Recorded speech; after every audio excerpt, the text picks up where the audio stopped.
여러분, 안녕하십니까? 언론 소비자 주권 행동의 사설 탐정입니다. 오늘 우리가 해부해볼 타깃은 2026년 3월 23일자 조선일보 사설, 재판 중 사건 제외 현행법 어긴 위법 국조 아닌가? 입니다. 제목부터 아주 매섭죠? 더불어민주당이 강행한 검찰 조작 기소 의혹 국정조사가 현행법을 위반한 횡포라며 강도 높게 비판하고 있습니다. 언뜻 읽어보면 아이고 국회가 또 법을 어기면서까지 대통령 방탄을 하네 라고 생각하기 쉽습니다. 하지만 여러분, 기득권 언론의 사설은 늘 맥락을 봐야 합니다. 돋보기를 들고 이 기사의 껍데기와 그 이면의 숨은 진짜 의도를 하나씩 분해해 보겠습니다. 1. 현상과 본질, 법치 수호라는 껍데기, 검찰 수호라는 본질. 조선일보가 묘사하는 현상, 팩트는 이렇습니다. 민주당이 재판이나 수사가 진행 중인 7개 사건에 대해 국정조사를 하겠다고 나섰다. 이는 국정감사조사법 제8조를 정면으로 어긴 것이다. 하지만 그들이 유도하려는 프레임, 인텐트는 무엇일까요? 바로 국회의 정당한 행정부, 검찰, 견제를 사법부 재판 방해로 둔갑시키는 것입니다. 이건 좀 이상하지 않습니까? 국정조사의 목적은 판사의 판결을 바꾸라는 것이 아닙니다. 행정부 소속인 검찰 이 수사 과정에서 진술을 강요하거나 증거를 조작한 정황이 있는지를 주권자의 대행기관인 국회가 따져 묻겠다는 것입니다. 즉, 조선일보는 사법부, 법원의 독립을 걱정하는 척하지만 본질은 그동안 성역이었던 검찰의 수사 관행이 도마 위에 오르는 것을 필사적으로 방어하고 있는 셈입니다. 2. 논리적 허점 타격, 조작이 의심돼도 재판에서 다투라? 사설의 논리적 허점을 합리적으로 추론해보며 타격해보겠습니다. 허점 1. 기울어진 운동장에서 싸우라는 억지. 사설은 말합니다. 기소가 조작이라고 주장하고 있지만 그런 문제가 있으면 재판에서 다투면 될 문제다. 쉬운 비유를 들어볼까요?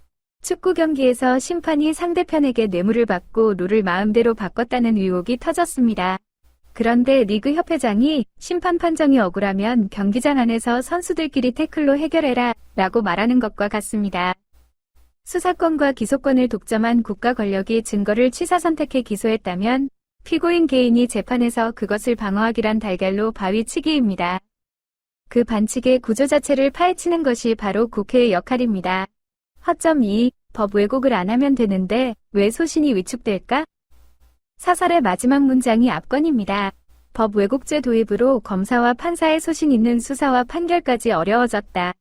여러분, 상식적으로 생각해 보시죠. 법 왜곡죄는 법을 고의로 왜곡하여 적용했을 때 처벌하자는 법안입니다. 언제부터 대한민국 검사와 판사의 소신이 법을 왜곡할 자유를 위미하게 된 겁니까? 죄 없는 사람을 오감해거나 있는 죄를 덮어주는 것이 소신이라면 그런 소신은 위축되는 것이 마땅합니다. 3. 역사, 사회적 맥락, 왜 지금 언검 카르텔은 초조한가? 과거 서울시 공무원 간첩 조작 사건, 유우성 사건을 기억하십니까? 검찰이 국정원에 조작된 증거를 그대로 재판에 넘겨 무고한 시민을 간첩으로 만들 뻔했던 사건입니다. 당시에도 기득권 언론은 검찰의 논리를 그대로 받았으며 여론재판을 주도했습니다. 조선일보가 이토록 거칠게 국정조사를 비난하는 이유는 간단합니다. 과거처럼 검찰이 흘려주는 피해 사실, 보수 언론의 단독 보도, 마녀사냥식 기소로 이어지던 끈끈한 언검, 언론검찰, 카르텔의 작동 방식이 국정조사라는 조명 아래 낱낱이 까발려질 위기에 처했기 때문입니다. 대통령의 유무죄를 떠나 주권자인 시민의 입장에서 수사기관의 권력 남용은 그 누구를 향하든 반드시 감시받아야 합니다. 기득권의 스피커는 지나치면 반드시 문제가 생긴다 며 으름장을 놓지만 우리는 반대로 물어야 합니다. 그동안 검찰 권력은 지나치게 견제받지 않아서 문제가 생기지 않았던가 하고 말입니다. 시민 여러분, 언론이 켜놓은 법치 수호라는 화려한 조명 뒤에 누구의 기득권이 숨어 있는지 항상 매서운 눈으로 지켜봐야 합니다. 구독과 좋아요는 진실을 찾는 큰 힘이 됩니다. 다음 시간에 뵙겠습니다.